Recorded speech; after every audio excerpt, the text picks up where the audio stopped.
Mika Hargreaves is a young human student from Earth, sent to the Galactic Preparatory Academy, a school filled with strange alien species from all over the galaxy. Earth is known as a death world, a dangerous planet full of deadly environments and monsters. Many aliens fear humans because of this, treating Mika as if she is a threat. But Mika is determined to prove that humans are strong, smart, and survivors. When a field trip to a mysterious alien moon turns into a life-or-death struggle, Mika must use everything she has learned from her harsh home world to lead her classmates to safety. This story is intense and emotional. It shows how courage and adaptability can overcome fear and prejudice. Mika's journey is about finding her place in a galaxy that sees her as dangerous, and becoming a hero despite it all. The stakes are high: survival, acceptance, and the future of humans among the stars. The teleportation pad hissed and sparked, filling the air with a strange smell like burnt toast.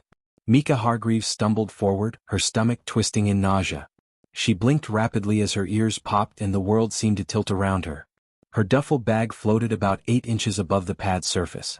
She reached out and caught it, feeling unsteady. "First interstellar transport?" a voice asked, sounding like wind chimes caught in a storm. Mika turned to see a tall, thin creature with 3 eyes stacked vertically. Its skin was almost clear, showing slow-moving blue fluids inside. The alien wore a glowing shield generator on its chest, pulsing with blue energy. "Ah yes," Mika said, clutching her bag tightly. "First time off Earth." The alien stepped back, eyes blinking in sequence. "I am Administrator Plex. Welcome to Galactic Preparatory Academy. Your presence here is historic." Mika's heart raced. She had dreamed of this moment, but now it felt real and overwhelming. The corridors of the academy twisted strangely, with gravity shifting and walls that bent light. Beings of every shape and form filled the halls. Some floated in tanks, others slithered along floors, and a few seemed partly invisible. "It's cool," Mika whispered, forgetting her sickness for a moment. "Indeed," Plex said, but his voice held a nervous edge. "We pride ourselves on accommodating all citizens, even from challenging environments." Mika frowned. Earth wasn't perfect, but challenging environment sounded like a warning. Plex stopped before a door that shimmered like water. "This is your dormitory. The housing coordinator will take over here.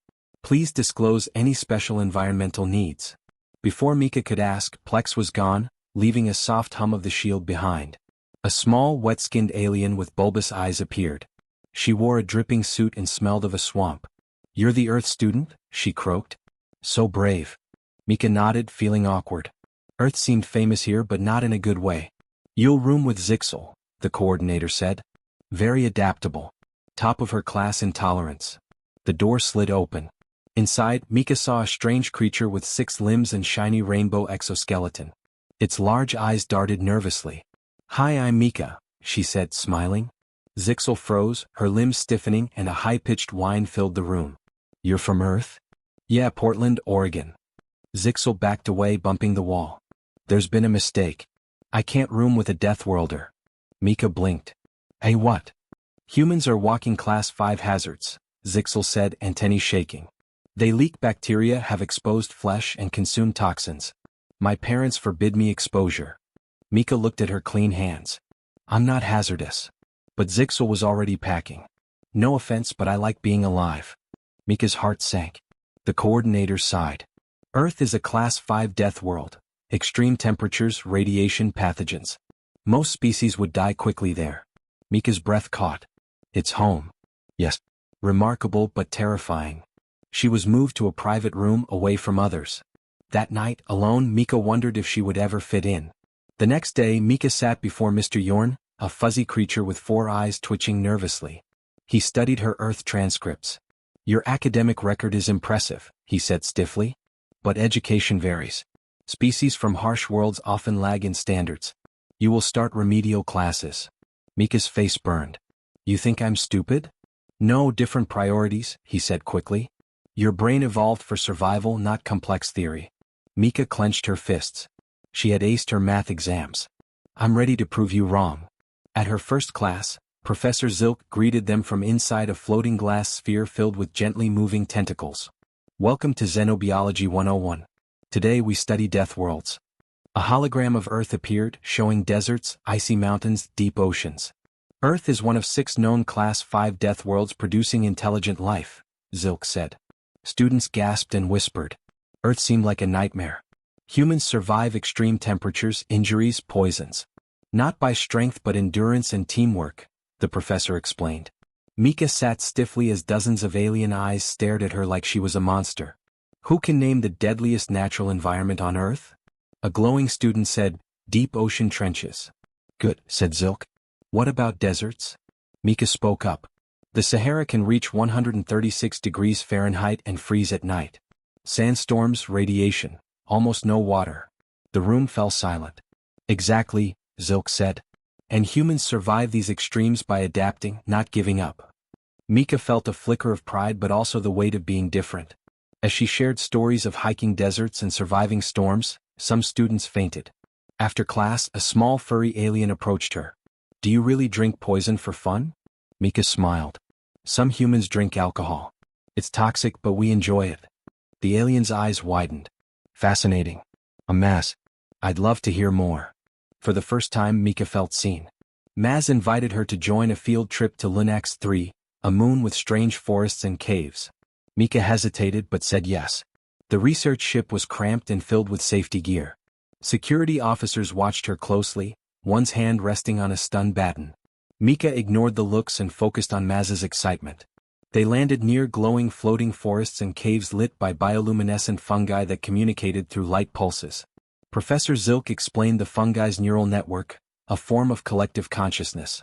Deeper in the caves, the group was trapped by a sudden rockfall. Mika saw fear in her companion's eyes. The air was thinning, water tanks leaking, predators circling. But she remembered Earth's harsh lessons. We're not waiting for rescue, she said. We'll find a way out. She organized the group, patched a leaking tank with parts of her jacket, and led them through the dark tunnels. Their air grew thin and creatures with needle teeth circled. Mika fashioned spears from stalactites, telling them to fight if needed. They found a glowing underground river, a chance for escape. Using a water tank as a raft, they floated toward a distant exit. Suddenly the river became a waterfall. They plunged 30 feet into a pool. Mika struggled underwater, lungs burning but broke the surface, gasping for air. One by one her friends surfaced, exhausted but alive. The sun warmed their skin as relief flooded Mika's heart. She had done it. She had saved them all. The sun's warm light felt strange after hours in the cold, dark cave. Mika sat on the purple grass, her heart pounding with exhaustion and relief. Around her, her friends Maz, Taz, Krill, and Jiv were slowly recovering from the fall. They had survived against the odds. Professor Zilk and the security officers hurried toward them, faces full of shock. Impossible, Zilk whispered. You should be dead. Mika wiped glowing water from her hands. Her clothes were torn and dirty, but her green eyes shone with quiet pride. Statistical models don't count for Deathworlders, she said. The group helped each other up and began walking toward the Academy's shuttle. Maz grinned at her. You saved us all. You're incredible. Mika tried to smile but a deep tiredness settled in. This was only the beginning. The Academy had judged her too quickly before. Now they would see who she really was. Back at Galactic Preparatory Academy, the story of their cave rescue spread fast. Whispers turned into conversations, and soon Mika was no longer the feared human Deathworlder. Instead, she was the survivor who led her classmates through danger. Teachers who had been skeptical now watched her with new respect. Students who had avoided her now asked for help. Professor Zilk requested a private meeting. His tentacles moved gently in thought as he said, Mika, your actions challenge our assumptions about species from harsh worlds. Earth is not just a death world. It is a training ground for adaptability and problem-solving. Mika nodded. That's what I've always known. Earth is tough, but it teaches you to think fast, stay calm, and never give up. Zilk smiled in a way Mika never expected from an alien. Would you share your experiences in class? Your perspective could inspire others. Mika's chest swelled with pride. I'd be happy to. Meanwhile, Mr. Yorn, the guidance counselor, called Mika to his office. His twitching nose betrayed his embarrassment as he said, After reviewing your test scores, we're moving you from remedial to the standard curriculum. Your skills are more advanced than we expected. Mika smiled politely, pleased but determined to prove herself further.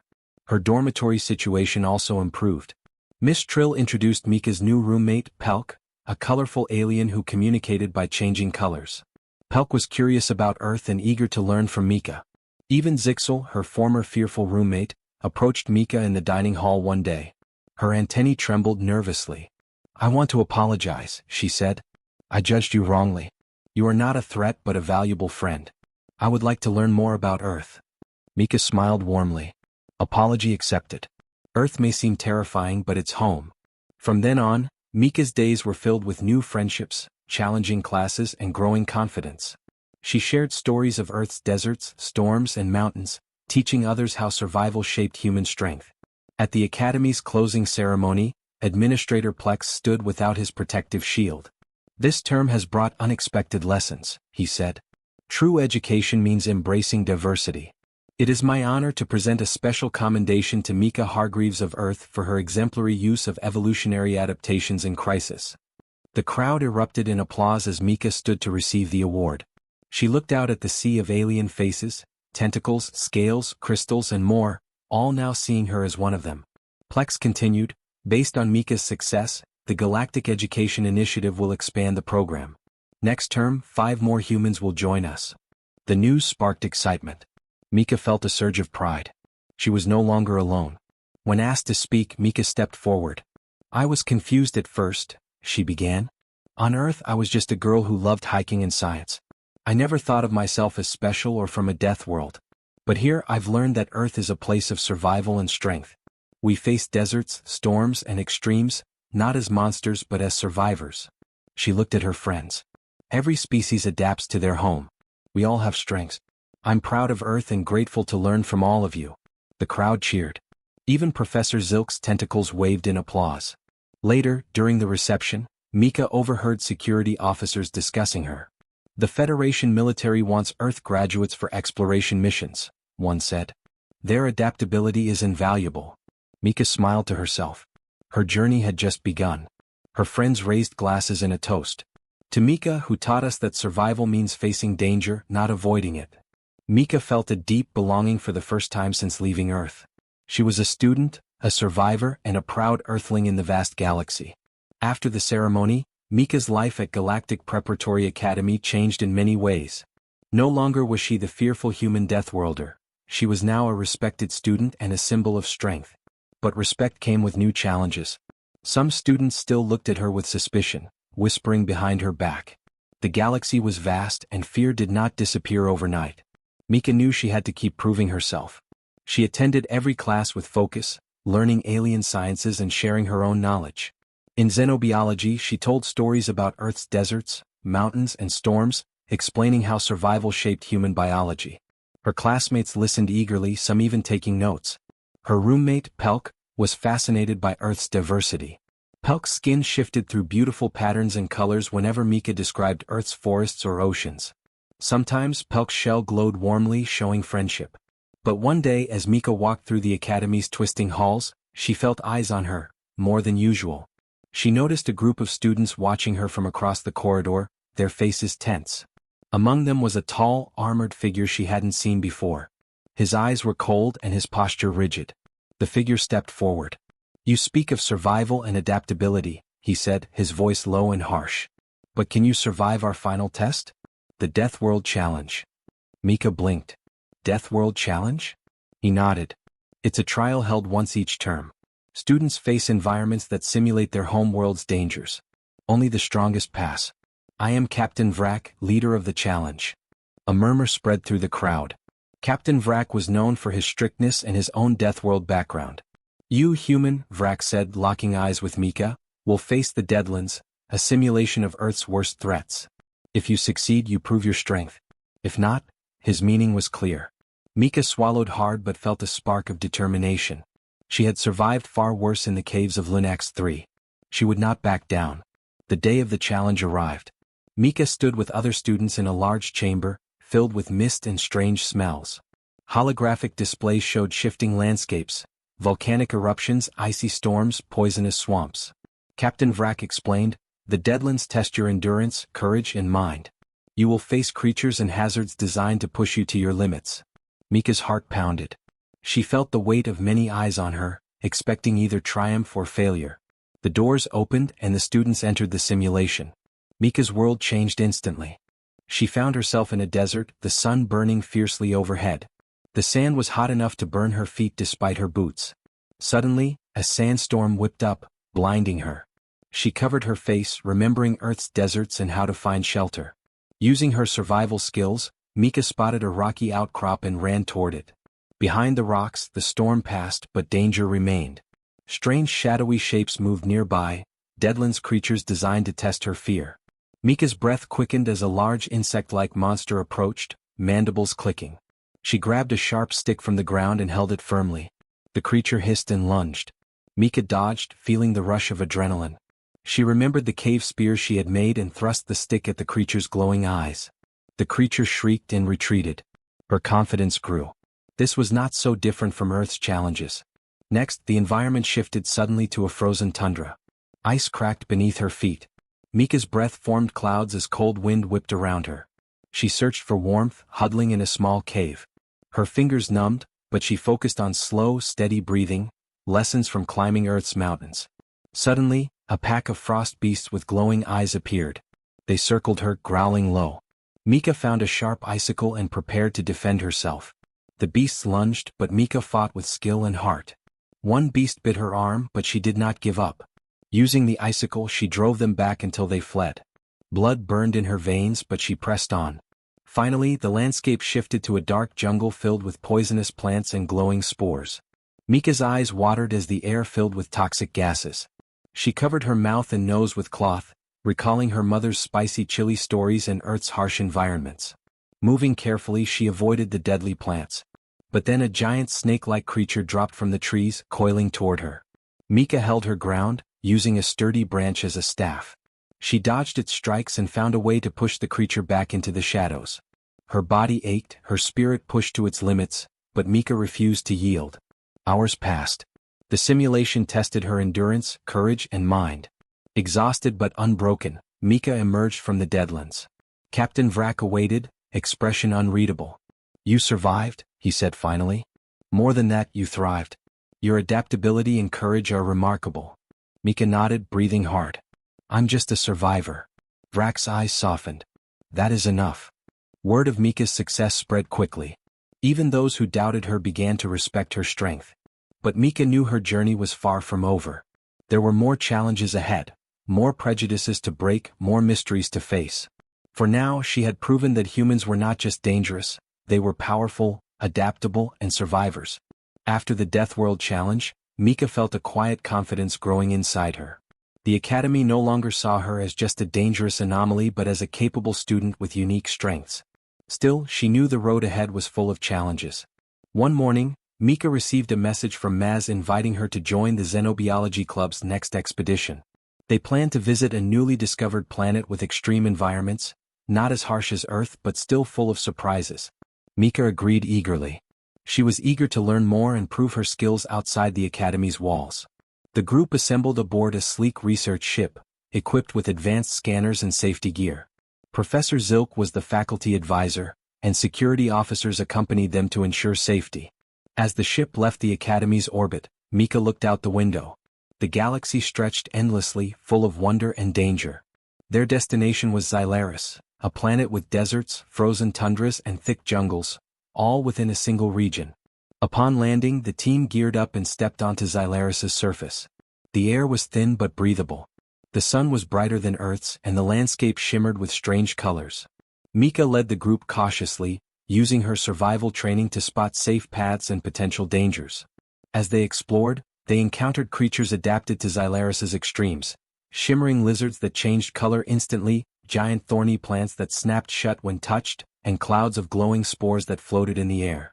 The Xenobiology Club marveled, taking samples and recording data. Mika shared Earth's parallels, how deserts and tundras shaped human survival, how cooperation was key. Suddenly, alarms blared. The ship's security system detected movement nearby. Before they could react, a group of aggressive creatures emerged, a pack of multi-legged beasts with sharp claws and glowing eyes. The creatures charged, forcing the group to scatter. Mika's heart raced. She spotted a narrow canyon and motioned for the others to follow. Inside, the beasts hesitated, reluctant to enter the tight space. Mika quickly organized a defense, using sticks and rocks as weapons. The beasts tried to flank them, but Mika's quick thinking and calm leadership held the group together. Maz looked at her with wide eyes. "You're amazing at this." Mika shook her head. "We all have to work together."